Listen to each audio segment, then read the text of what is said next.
the shining domicile that is Pittsburgh Comics. My old mannered comic shop owner, Colin McMahon, transforms into the world's greatest comic book talking TV host. Join us true believers for Comics Now! Hey everybody, welcome to Comics Now for September 2020. Things are getting more and more back to normal. Publishers are getting back up to speed. The books are really starting to flow now. We've had some big events from both Marvel and DC been going along, but now we're getting more steady streams from Dark Horse and Image and a lot of the other publishers. So that makes me happy. Lots of new books coming in. Lots more to talk about to you this month about what's going on. Because with everything that's still going on, I'm not doing book club yet. I'm not sure exactly when I can have lots of people in the store, just for safety reasons. So I'm not doing any big sales. Some people have been asking about that. And I'm a little uncomfortable having lots of people in the store, shoulder to shoulder, going through stuff. So until things get a little more normal in that regard, we're not going to be doing any big events here at the store or anything. So book club's on hold. The new books, the ones I want to do, are really building up. So that's good. We're going to have a lot of selections for that. Still doing the monthly features though, and this month we're doing X-Men. Last fall and winter, Marvel did their big House of X, Powers of X storyline, a big 12-part story, kind of resetting the entire X universe and all the characters and putting them into new positions so that they can go forward. Well, in September they're kicking off their big X of Swords or 10 of Swords, I'm not sure which one it is, event. So we're going to focus on X-Men for September, and I'll be posting about tons of different classic X-Men stories and good ones that you might want to try. And we'll be doing double points on all the X books for the month of September. So, because I'm already talking about Marvel, let's get into what Marvel has coming up in September.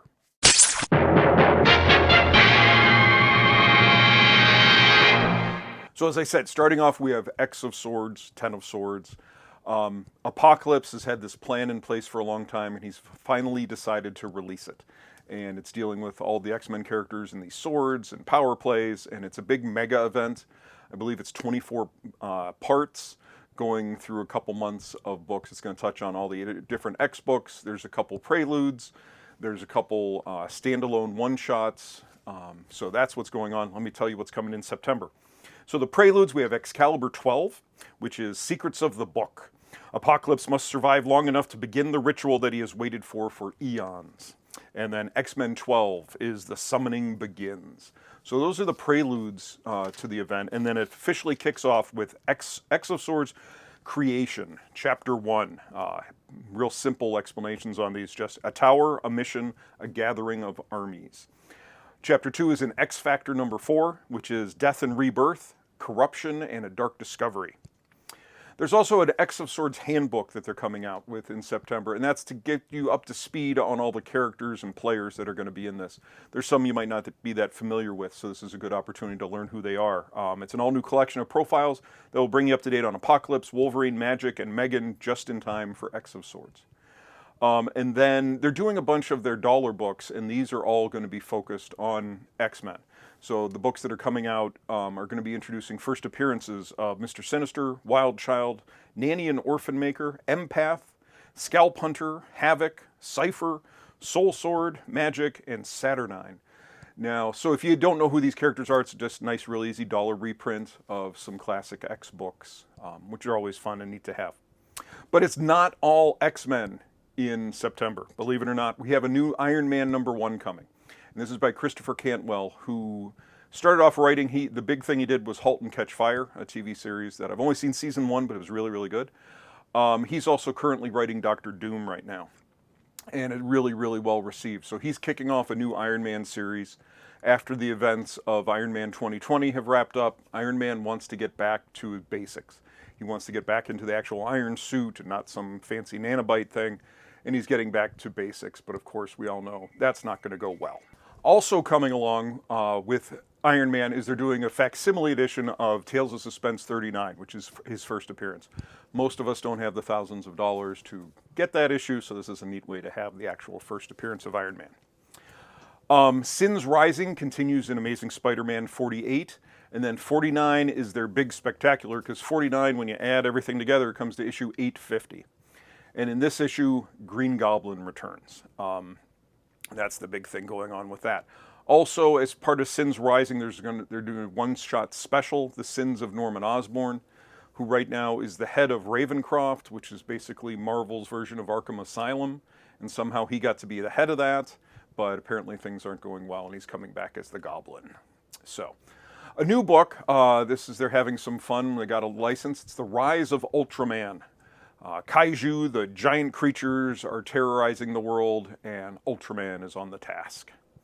The new one that was supposed to tie in with the movie, but a Black Widow #1, is coming out finally. This one's been delayed a little bit. Black Widow has always been a spy. Beyond San Francisco's Golden Gate lies a mystery that only she can solve. Empire wraps up with issue #6.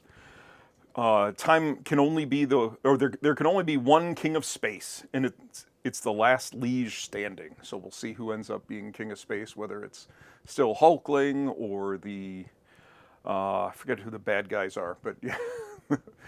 So that's finishing up. We also have Fantastic Four #23. The ultimate Omniwave projector, built by Valeria Richards and powered by Franklin Richards. In their hands, it could lay waste to the Empire, but what happens if it falls into the hands of the Celestial Assassins? Captain Marvel, this is the rise and fall of the Supreme Accuser that she became. She took over the Accuser role for the Kree. Empire Fallout Fantastic Four. This is a wrap-up issue. The fate of all future Kree Skrull Wars is placed in the hands of Reed Richards and his family, the Fantastic Four. Two major turning points for the Empire, or for the entire Marvel Universe, will take place here. So, supposedly it's going to be a big issue. Then we also have Empire Aftermath Avengers #1. The end of Empire begins a new age for the Marvel Universe. New bonds will be forged, new families will be founded, and there's a new role waiting for Earth. But new destinies bring new dangers and new enemies. So lots of things seem to be kicking off from the end of Empire. Immortal She-Hulk. Now, She-Hulk apparently died early on in Empire and was taken over by the plant people. So in the wake of Empire, Jen Walters goes immortal. The Kotati, that's their name, invasion has changed everything for Jen Walters. Now she seems to have a new lease on life, but things are never that simple for the Gamma-powered. So that'll be fun for She-Hulk. Now on to some other stuff. This is the stuff that got delayed, that was supposed to come out over the summer, but got delayed, so they're finally catching up now in September. We're getting Shang-Chi, Master of Kung Fu. An ancient and evil secret society has stayed in hiding since the death of their leader, Zheng Zhu. But now his successor has been chosen to shift the balance of power in the world, his son, Shang-Chi. So is he not going to be a bad guy? We'll find out. Juggernaut #1, a mystic gem, a force of overwhelming power. Nothing can stop the Juggernaut except himself. So that's going to reset him. Immortal Hulk 0. This is an interesting one. Basically, in Immortal Hulk, his father led to some things that have affected Bruce. This is reprinting two stories about his father. Incredible Hulk 312 and the -1 issue that they did long, long ago in the 90s. So this is reprinting both of those with some extra stuff from Al Ewing to tie it into the Immortal Hulk storyline. Also getting an interesting one, Immortal Hulk, The Threshing Place #1. Kind of a little standalone, but with the new version of the Hulk, the Immortal Hulk. And it's neat because it's written by Jeff Lemire and drawn by Mike Del Mundo. And it's just taking place in the Midwest. There's a new monster out there that's not the Hulk. And he has to go and try to stop it before everyone thinks he's killing all these people. Giant Size X-Men continues with an issue focusing on Storm, where Storm has to take a trip to the far end of the world to save herself. Marvel Zombies Resurrection. They love their Marvel Zombies books, and with the success of the Deceased storyline over at DC, we're getting Marvel's jumping back into the fray. The corpse of Galactus has ended up on the edge of our universe and is carrying a cannibalistic virus. And Spider-Man and a ragtag group of heroes have to save the world and find the truth to save everyone. Giant Size X-Men tribute to Len Wein and Dave Cockrum. This is kind of neat. It's the 45th anniversary of Giant Size X-Men #1, which was the book that introduced us to Wolverine and Colossus and Nightcrawler and Storm and those characters. into the X-Men. And so they're redoing it with a different artist redrawing each page in their style. So it's going to be 37 of Marvel's top creators redrawing 37 pages of the book. So that could be interesting. Web of Venom Wraith. So Wraith is a character that first appeared way back during Annihilation in Guardians of the Galaxy. And apparently he has been on the hunt for Null, who's the god of the symbiotes, and that is coming to claim Venom. So Wraith, this is a one-shot of Wraith taking on Null. So that's going to be important to all the Venom people. So that's it for Marvel as far as all their big stuff. All the ongoing books are still going. Lots of really good stuff going on right now at Marvel. Let's get into DC.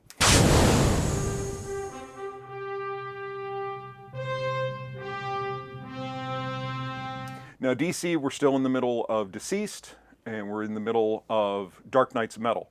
And Metal is giving us some one-shots which are going to add to the story in a lot of things.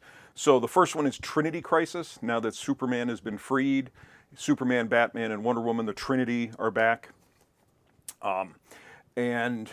Three walking nightmares are hidden deep inside Castle Bat. The dark multiverse version of the Anti-Monitor, Superboy, Prime, and Darkseid hold the key to humanity's survival. So they have to go and save humanity there. Speed Metal, this is where at the end of issue 3, all the speedsters were on the run from the Darkest Night, and this is going to be that story, just separated from the main story. And Multiverse's End. Perpetua is in charge. She is the creator of the multiverse, and she is now gathering everyone onto Earth, and she's using her children, the Monitor and the Anti-Monitor, as her avatars to be cruel and mean, and a real ragtag group of heroes. Again, lots of ragtag groups. I just remember Captain Carrot was on the team, so you know it's going to be fun. Have to stop people. Justice League is tying into Dark Metal now. In issue 53 starts that arc. Nightwing's on a mission to free the Legion of Doom from Perpetua's clutches, but to do so he'll need the help of Lex Luthor. So lots of Legion of Doom stuff going on there. I forgot the big one. The big book that they have coming out in September is Detective 1027. It's the 1000th appearance of Batman in Detective Comics, so they're doing a real big one. They have a main cover. They have 10 variant covers. The variant covers, instead of being Decade this time, are Batman and it's either 5 of them are with a hero and 5 of them are with a villain, and drawn by some of the top artists. This is going to be a big 144-page spectacular. So then Hellblazer Rise and Fall. They're doing this is Tom Taylor and Derek Robertson, who did a little Hellblazer story during the one Deceased story, and they really enjoyed it, so they've decided to team up and do their own little Hellblazer miniseries, which just, a great writer and a great artist doing my favorite character, so that's going to be good. I'm looking forward to that. Last God is adding a one-shot, Songs of Lost Children. There's also into Batman Joker War, which is still continuing, going through a bunch of books. We're getting the Joker War Zone, which is short stories featuring Cassandra Cain, Stephanie Brown, and Luke Fox. And then Joker War continues in Batman 98 and 99, Batgirl 49, Catwoman 25, Nightwing 74. So there's going to be a little story in the Detective 1027 as well. Superman is hitting 25, so they're making a giant issue of this one. And it's introducing a new character. The unique warrior called Sinmar was created to represent an entire alien race.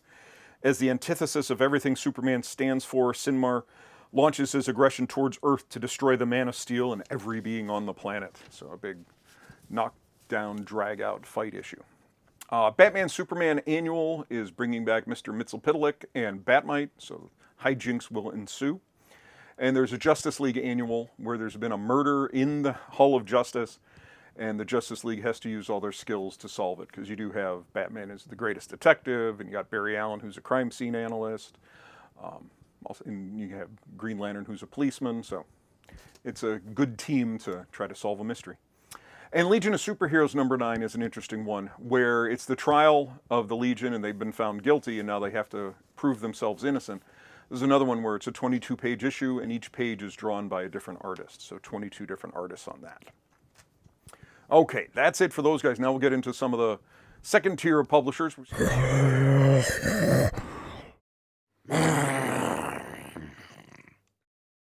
We're starting off with Image, that has a real interesting book. This is from James Tinian and Martin Simmons, and it's called The Department of Truth.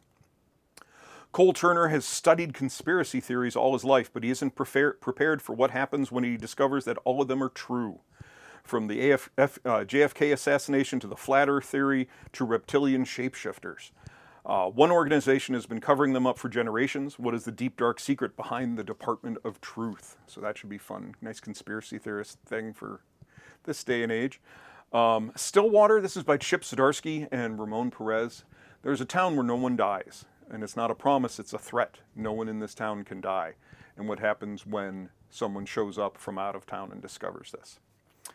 There's Alex DeCampi and Erica Henderson have a new Dracula hardcover that's an original graphic novel exploring the depth of Dracula and people trying to kill him. Inkblot is a new one from Emma Kubert, who's I think the granddaughter of Joe Kubert, so long history of greatness there. And it's kind of a tale of sorcery where a girl has one thing that she wishes she had never done, one mistake she had made, and that was creating a magical cat that unfortunately doesn't care and acts exactly like a cat does, but with the threat of the end of the world at its hands. Ice Cream Man did an interesting thing. During the quarantine, they did some web comics based on the Ice Cream Man kind of universe and the little anthology version of its horror stories. Now they're putting these all together and printing them as a quarantine special. So that's a nice little special for Ice Cream Man. Sex Criminals is ending at issue 69. That's going to be the last issue of that. Gunning for Ramirez is an original graphic novel. And basically, what if Cartel's greatest assassin was actually just a vacuum cleaner repairman from Phoenix? So, Dark Horse is jumping in. I'm glad this is finally coming out. Tales from the Umbrella Academy, You Look Like Death. This is focusing on Seance, who, if you watch the show, is Klaus, probably the favorite character from season 2. Basically, he, as a teenager, messed up. He got kicked out of the Umbrella Academy by his dad, got his allowance cut off. So where else would he go? Hollywood.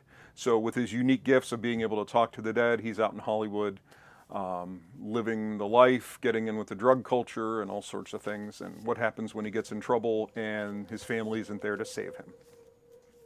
Cyberpunk is a big upcoming video game that people are really excited about, and Cyberpunk 2077 Trauma Team follows an assistant EMT who was on a mission. Things went bad and she was the only survivor, and now she's been recruited to go back on the reclamation mission to try to get the bodies, and she finds something even worse.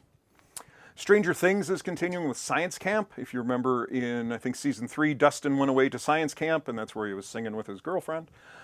This is his story of being at the science camp. And he doesn't have his friends to help him. And a mysterious figure with sinister intent arrives at science camp, and he has to stop him. Spy Island. This is one that I've been looking forward to only because the cover is like a classic 1970s pulp mystery novel, and I love the cover so much. But by Chelsea Kane, who's done a lot of things. The big thing she did was Mockingbird. But super spy Nora Freud has a plum assignment. She's stationed on a tropical island. Her mission, keep an eye on things. But the island is on the tip of the Bermuda Triangle, where anything can happen. It's also a den of intrigue populated by spies, tourists, and evil villains bent on global domination. So it should be fun. Bill and Ted Are Doomed. This is a new Bill and Ted story tying in from the end of Bogus Journey and the prequel to the new movie that just came out. And then the Orville Launch Day #1, a new Orville series written by one of the producers. IDW has a couple new kids' books coming. Goosebumps, Secrets of the Swamp. A young kid has to go live with his aunt for the summer in the swamp, and he's expecting it to be a really boring summer, just playing video games, getting bitten by mosquitoes, and just being bored the whole time. But she finds herself in a spooky turf war between wolf hunters and werewolves. Sonic has a new miniseries about the bad guys, and Star Wars Adventures is restarting with a new #1, Tales of Villainy.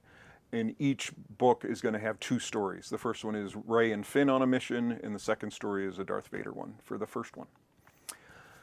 Dynamite is still going strong with their Vampirella stuff, and there's a new one-shot, Vampirella Tales of the Soul. And in this one, the question is, does Vampirella have a soul? Because an ancient wizard is looking into that. And if she does have a soul, she's saved. But if she doesn't have a soul, she'll be destroyed. So this story is going to explore that.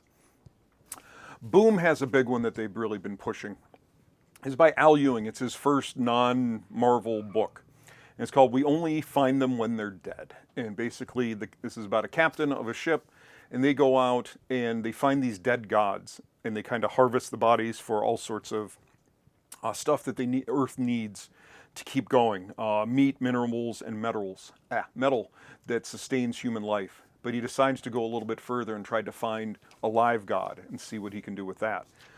So that's going to be that story and that adventure. And then the other thing is, at the darkest reaches of space, he'll find the danger unless the rogue agent on their trail stops them. So that should be interesting. And it's Al Ewing who's doing a lot of great stuff, especially right now with Immortal Hulk. An Unkindness of Ravens. This is Dan Panosian. And basically what happens if during the Salem witch trials all the witches weren't actually caught, and some escaped and lived aside, and they called themselves ravens, and this group of witches and what they did staying in hiding and things like that. Firefly, there's a couple things coming from Firefly.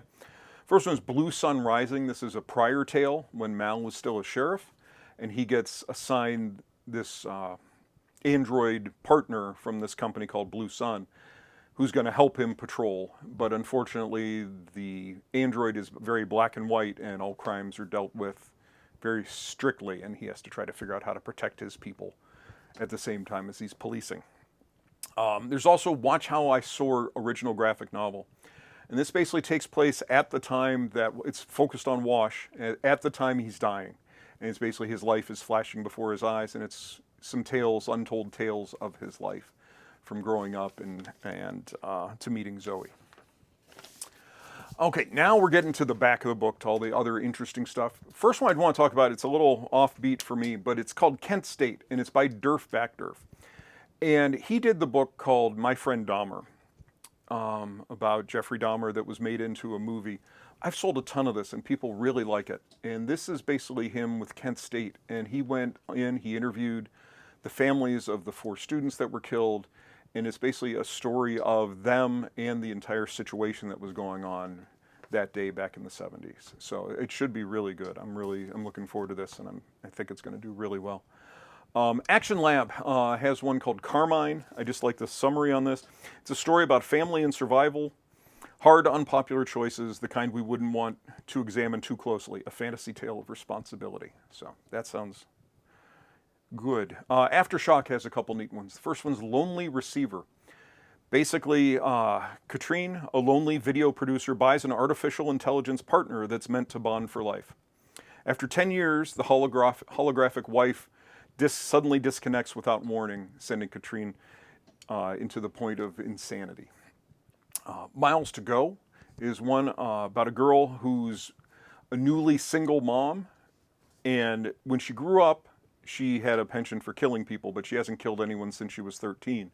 But when her mentor is murdered and her child is threatened, she returns to her life of violence. AWA has been doing great. These are books like The Resistance and Year Zero. People are really, really liking these, and we're starting to get more into their second wave. First one was Bad Mother. This is a new one, Grendel, Kentucky. And basically, for 2 generations, the rural hill town of Grendel, Kentucky has honored its Faustian bargain with the monster living in the abandoned coal mine. A human sacrifice every season in return for agrarian prosperity, the likes of which this rocky region has never seen. When one town elder breaks the pact, their only hope is that the prodigal daughter will return with her all-girl biker gang to deal with the monster. So that sounds like fun. Behemoth is a new company, and they have one called Hotline Miami Wildlife, which is based on a video game. So not a video game guy, but I'm assuming if it's big enough to make a comic, people know about it. Mad Cave is a nice little publisher that I enjoy a lot of their books. They have one called Dryfoot, set in 1980s Miami, where this group of friends hatch a plot to get out of Miami, to get away from the violence and the crime, and they're going to do so by robbing the biggest gang there to get the money to escape. Stargazer #1. Year ago, Shay and her brother Kenny and 2 friends experienced a traumatic, unexplainable event that scarred Kenny for life. They've separated, moved on, it's 20 years later, and suddenly Kenny has disappeared. Now these friends have to get back together to figure out what happened to Kenny and also to further figure out what happened years ago to them. Titan has a new Doctor Who book. It's the 10th Doctor, and it involves the Daleks, but it also involves the Daleks running in fear from something so powerful that even they're afraid. Vault has a new one called Heavy, and basically Bill may be dead, but he's got a job to do. Welcome to the Big Wait, where folks who don't quite make the cut go to work off their debt. Bill is a Heavy whose job is policing the multiverse, making sure bad eggs get what's coming to them. He's on the track to earn his climb to heaven and reunite with the woman he loves until he meets his new partner, the worst dude of all time. And then they also have another one, the Autumnal, where following the death of her estranged mother, Kat and her daughter flee a difficult life in Chicago for a quaint and possibly deadly town of Comfort Notch, New Hampshire. So it's not a nice quaint town where not everything is as it seems. So those are all the books that are coming out. Not all the books. Those are all the new number ones and the ones I wanted to spotlight for the month of September. It's going to be a big month. Luckily, it's a 5 Wednesday month, so lots of stuff getting spread out over a little bit more time. Not doing book club, not doing any big sales or anything yet this year, which is sad because it's the 14th anniversary of the store. Opened 14 years ago in September. And normally I do a big celebration, but we'll figure that out as we go along. So we're focusing on Marvel, on X-Men this month for double points. Again, thanks for watching. If you have any questions, reach out to me. I'm at the store. Website's pittsburghcomics.com. Facebook's Pittsburgh Comics. Twitter and Instagram are PGH Comics. So thanks for watching, and stick around for Comic Previews Theater. Thanks.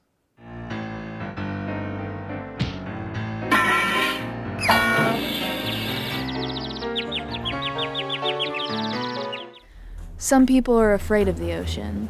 There's a word for it, thalassophobia. A fear of the open ocean and what lies beneath its surface. Not me. I think the ocean's great. It's just one big salty hug. Honestly, I can't get enough of it. It relaxes me. You know what's funny? I wasn't sure I'd get out here today, but I have to say, I'm glad I did. Swimming in salt water reduces inflammation, boosts the immune system, reduces stress, and improves sleep. It's the only thing that works on my eczema. Plus all the microorganisms you swallow, nature's antibiotic.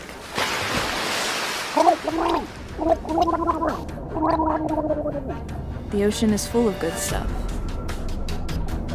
I love it all, but whatever. I guess we're all scared of something. Saltwater does have one downside. It takes forever to drown someone. If you're looking for full cardiac arrest, drowning someone in the ocean takes a little extra effort. It's a whole thing. Saltwater is hypertonic to the ion concentration in lung cells, etc. Basically, it causes blood to thicken and the heart to stop. This can take 8 to 10 minutes. Have you ever wondered why so many people drown in pools? It's because of lazy assassins.